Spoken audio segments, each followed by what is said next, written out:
Sempre pensando nessas músicas. A gente pensa muito no nadar nos mares de rosas. Sempre tem um rio no nosso caminho. Existe um rio, Senhor, não há um rio, Senhor. Águas purificadoras. Tem que atravessar o Rio Jordão, chama um homem que abriu o mar. Mestre, o mar se revolta. Sempre tem um rio, tem uma água. Eu navegarei no oceano do Espírito.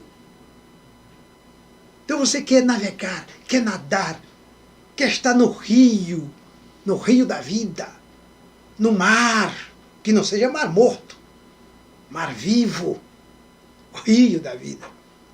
Você sempre tem essa ideia. Porque você se afasta do mundo.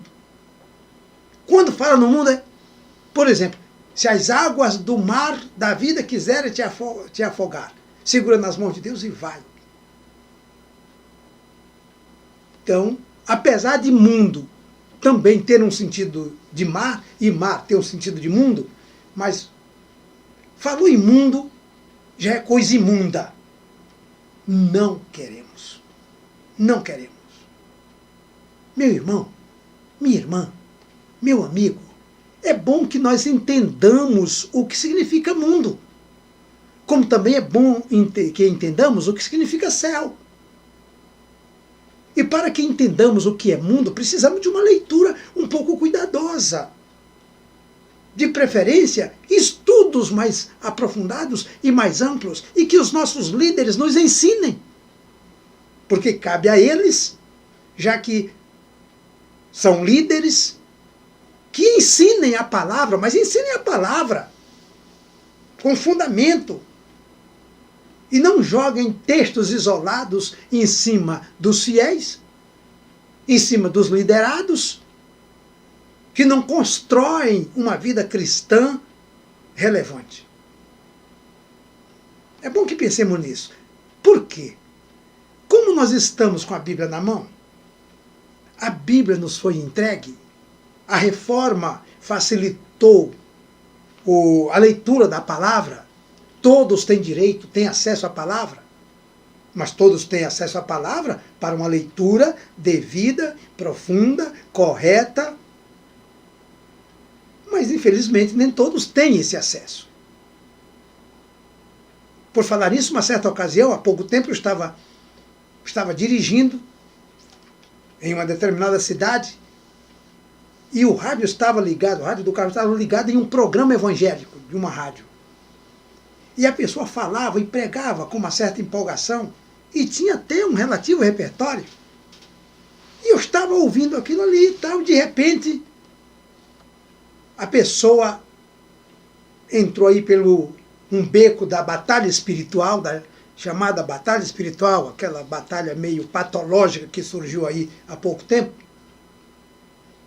Não necessariamente a batalha espiritual da Bíblia, principalmente de Efésios capítulo 6. E a pessoa dizia, citando Coríntios, 2 Coríntios capítulo 10 e versículo 4, dizia o seguinte, aquele versículo que diz assim, porque as armas da nossa milícia não são carnais, mas sim poderosas em Deus para a destruição das fortalezas. Só que a pessoa dizia, porque as armas da nossa malícia, olha o que ela dizia, porque as armas da nossa malícia, em outra versão, em lugar de malícia, fala de nossa luta, as armas de nossa luta, da nossa batalha. Aí quando eu ouvi a pessoa dizendo, as armas da nossa malícia, eu falei, não, a pessoa se equivocou. Parei o carro, encostei o carro, parei e fiquei ouvindo. Porque eu estava esperando a pessoa se corrigir, porque podemos errar. Podemos pronunciar uma palavra de maneira errada, inadequadamente. E eu parei e fiquei ouvindo, e a pessoa falou, mais ou menos uns 20 minutos, pregou durante uns 20 minutos, terminou orando e fechando o programa e repetindo, porque as armas da nossa malícia, as armas da nossa malícia. Agora observe, um programa que tem um grande alcance, alguém que está começando agora, que não conhece ainda o texto, ouve isto aí de um pregador ou de uma pregadora, as armas da nossa malícia, e vai espalhar a nossa malícia por aí. Que coisa! Quando a Bíblia fala milícia, as armas da nossa milícia, da nossa luta, da nossa batalha. Isto é insignificante? É. Mas isso demonstra como às vezes nós somos displicentes e relapsos com a leitura correta da palavra de Deus, com uma aplicação devida. Aí quando fala em mundo, você não quer nem saber o que significa mundo. Mas seria bom que fôssemos lá para o grego. Ah, mas eu vou estudar grego? Seu líder tem que estudar. Ele não é líder? Ele não escolheu ser líder? Ele não escolheu ser professor da Bíblia? Ele não escolheu ser pregador da Bíblia? Pregador do Evangelho? Então ele tem que estudar. Tem que estudar. E aí, em estudando, vai descobrir que a Bíblia, principalmente o Novo Testamento, traz as palavras cosmos, aion, oikomenê,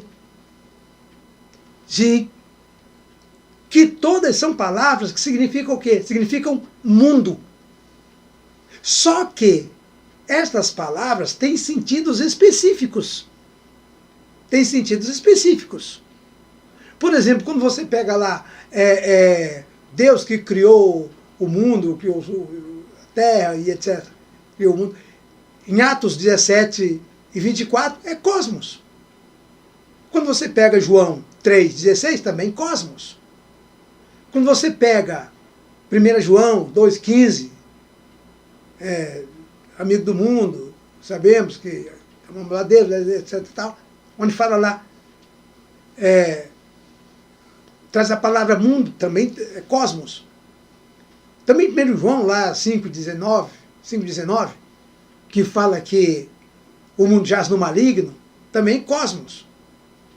Só que, quando você vai lá para Gálatas 1:4, que fala que o Senhor, pela obra do Senhor, nós somos desarraigados do mundo. Esse mundo aí é aiona, que vem de aion. O mundo que oprime.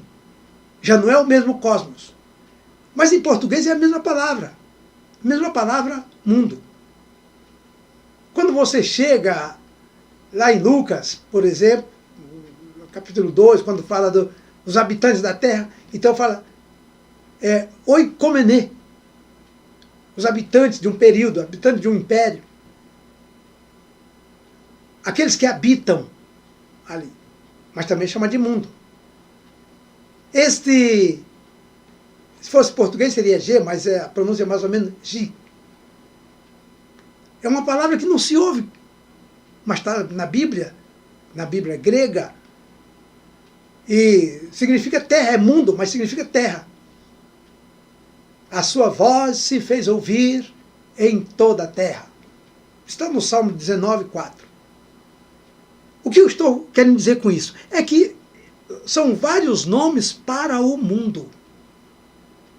Então, quando nós falamos aqui cosmos, cosmos, cosmos, empregados na Bíblia. Agora, quando a Bíblia fala que o mundo jaz no maligno, usa a palavra cosmos, mas no contexto de todo o mundo sistêmico de valores, de práticas que são contrárias a Deus. Valores que são contrários a Deus. Esse é o mundo que a Bíblia diz que jaz no maligno. Sim, este mundo sistema de valores e práticas pecaminosas, promíscuas, imorais, antiéticas, injustas, todas contra Deus, este mundo nós somos contra ele.